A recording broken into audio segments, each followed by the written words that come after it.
피라미드는 이집트에만 있을까요? 아닙니다. 영하 70도의 얼음 땅, 남극에서 발견된 거대한 피라미드, 그리고 중국 시안 인근에 숨겨진 수십 개의 피라미드들까지. 수천 년 전 인류는 도대체 왜, 어떠한 목적을 가지고 전 세계 곳곳에 피라미드를 세운 걸까요? 궁금하지 않으세요? 지금부터 역사 속에 봉인되었던 금기된 피라미드의 비밀들을 낱낱이 파헤쳐보겠습니다. 듣다 보면 그럴싸한 세상에 없는 이야기 전문으로 읽는 세계사.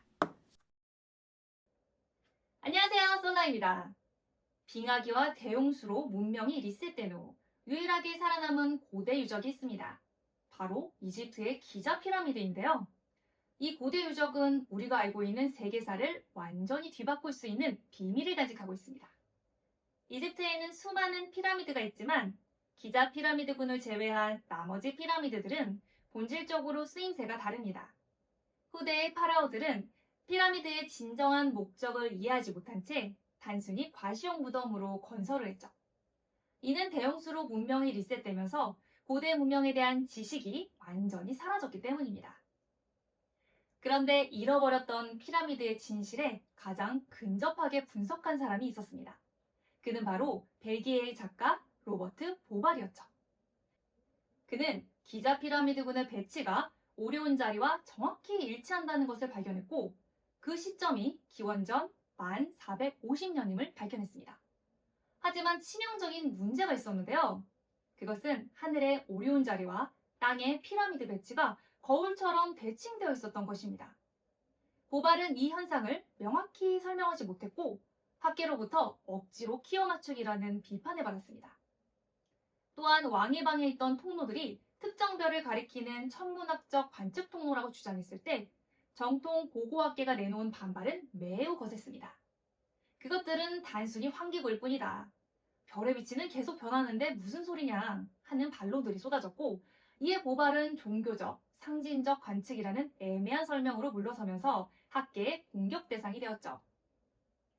보발의 이론이 학계에서 받아들여지지 못한 데는 몇 가지 근본적인 이유가 있었습니다.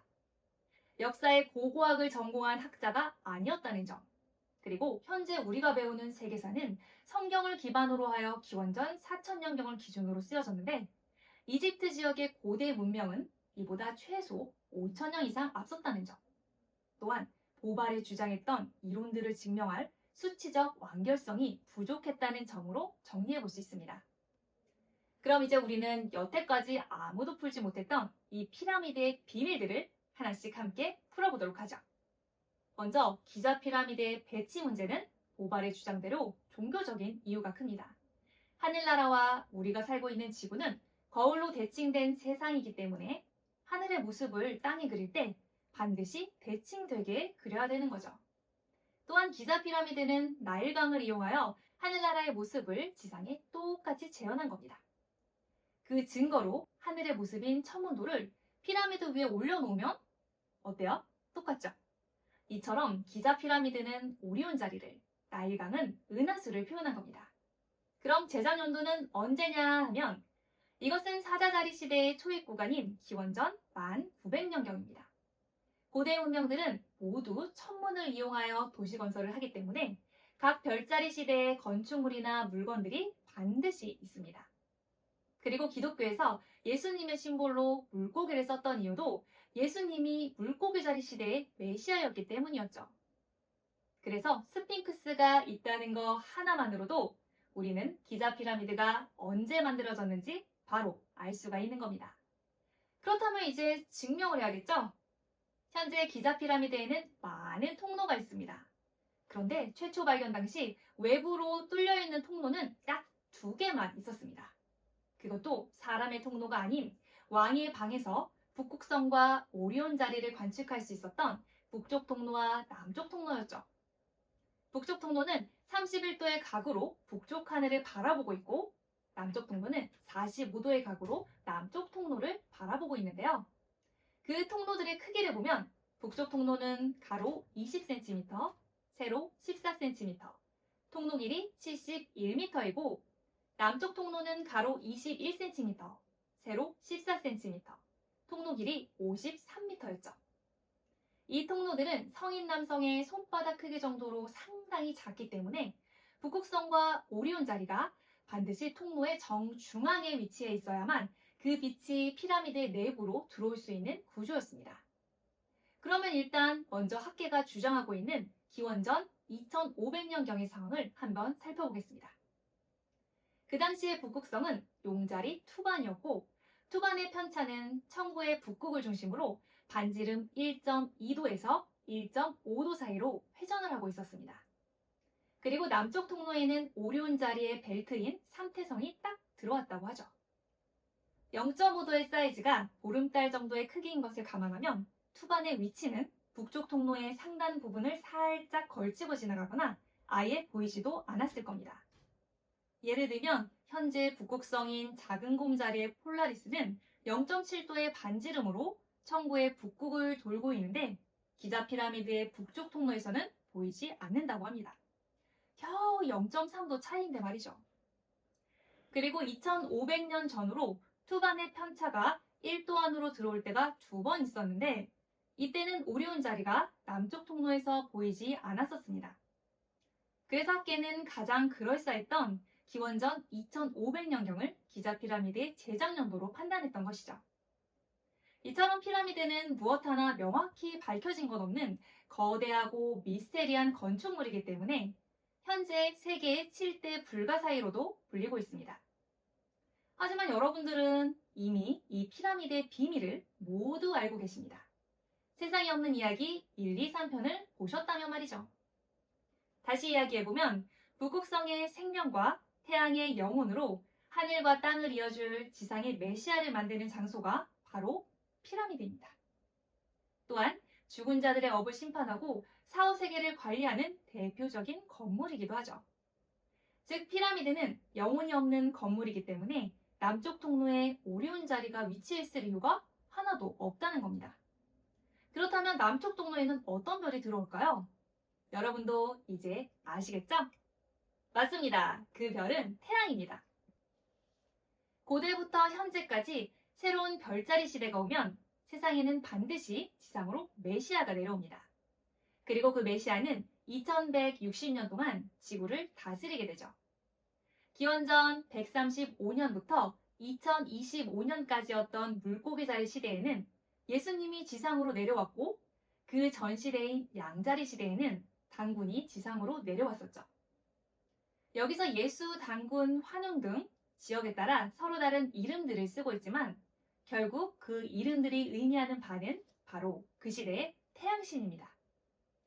우리는 이제 남쪽 통로의 주인공이 태양신이라는 것을 알았으니 과거로 거슬러 올라가 피라미드의 모든 비밀들을 디테일하게 파헤쳐보도록 하죠. 스핑크스가 사자이기 때문에 사자자리 시대인 기원전 1900년경으로 가정하고 이 시기의 북극성을 찾아봤습니다. 이 당시 북극성은 검은고 자리의 배가였고 청구의 북극을 중심으로 약 5도의 반지름으로 회전하고 있었습니다. 청구의 북극은 현재 자신이 있는 장소와 동일한 위도이기 때문에 북위 30도의 피라미드에서는 절대로 북극성인 베가를 볼 수가 없었습니다.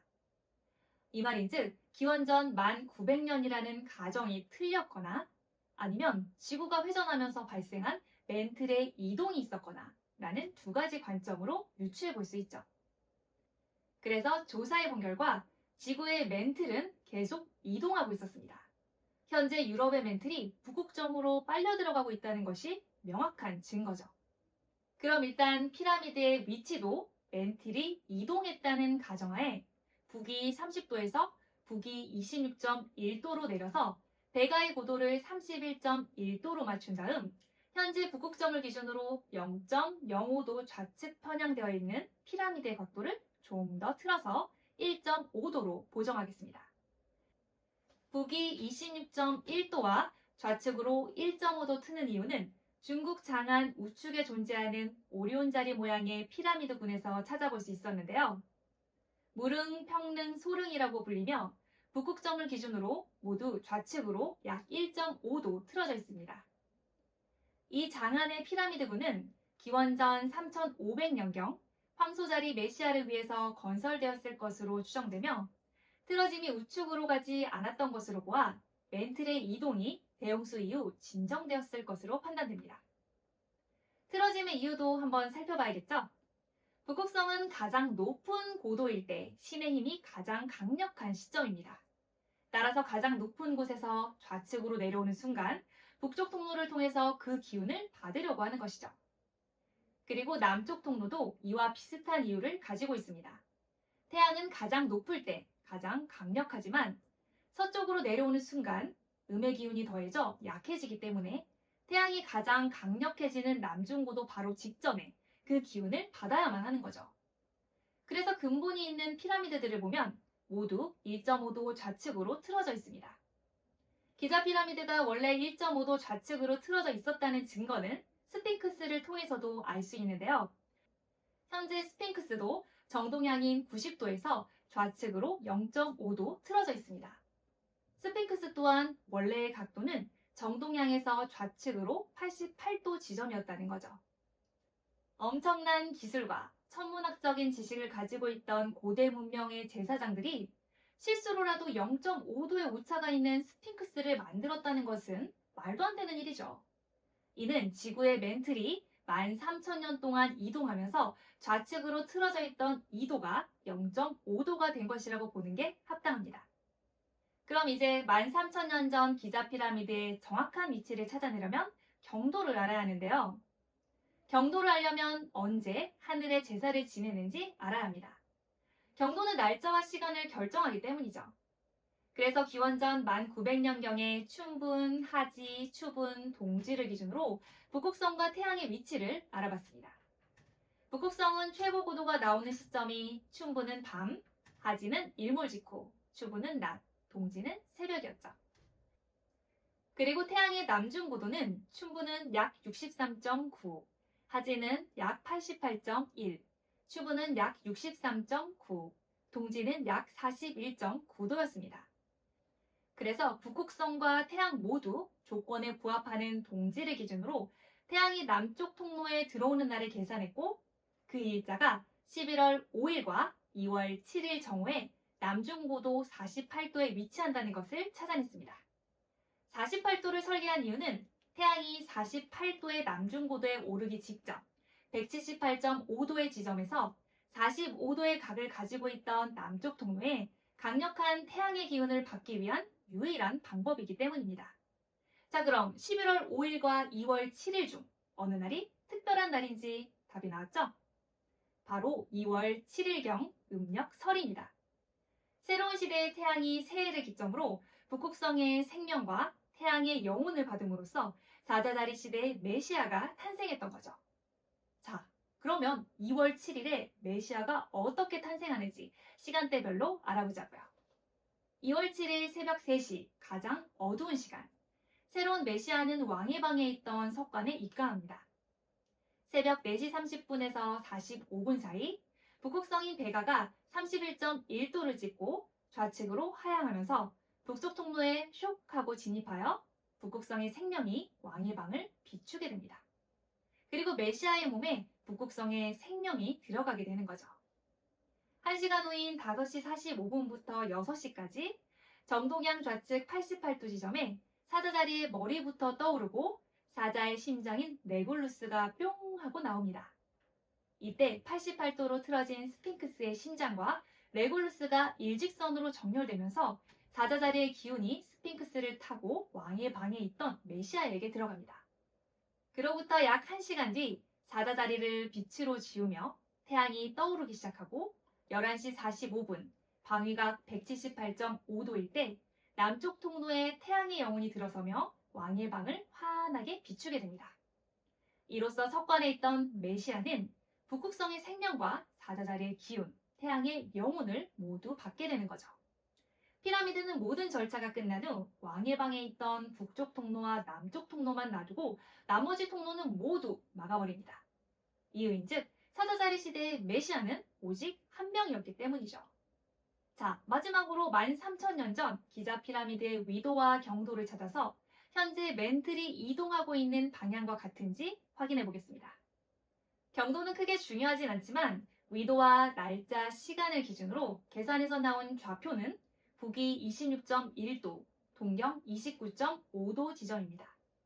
이 좌표의 1.5도 좌측으로 틀어짐까지 계산하여 현재 기자 피라미드 위치까지 호를 그리며 북동쪽으로 이동했을 경우 북극점을 기준으로 어느 지점에 있었는지 투영하면 위도 85.28.48, 서경 18.28.49 지점이 나오는데 이 지점과 북극점을 연결하면 서울대 연구팀이 발표한 지구 자전축 변화추의 결과와 똑같이 나옵니다. 이로써 기자 피라미드가 기원전 1900년경에 만들었다는 것을 증명해봤습니다. 그리고 지구의 맨틀이 13,000년 동안 얼마나 이동했는지도 확인했고요. 참고로 현재 첨언 데이터는 빙하기와 대용수로 인해 지구가 리셋이 되고 그로부터 약 2200년 후인 기원전 1800년경 이후의 데이터이기 때문에 기원전 1900년경을 판단한다는 것은 사실상 불가능에 가깝습니다. 따라서 우리가 알아야 할 것은 피라미드의 정확한 수치적 데이터가 아니라 과거에 고도로 발전된 고대 문명이 존재했었고 언제 어떤 목적으로 이 피라미드를 건설했으며 이런 종교적 의식이 현재 우리가 살고 있는 이 시대에는 어떻게 진행이 되고 있는가에 초점을 둬야 할 것 같습니다. 그리고 여러분, 13,000년 전의 유물이 이것만 있을까요? 아닙니다. 하나 더 있습니다. 그것은 바로 진시황릉이죠. 다음 편은 진시황릉과 마저 닿지 못한 나머지 피라미드 이야기를 한 번에 정리해서 다시 뵙도록 하겠습니다. 듣다 보면 그럴싸한 세상에 없는 이야기. 천문으로 읽는 세계사 끝! 안녕!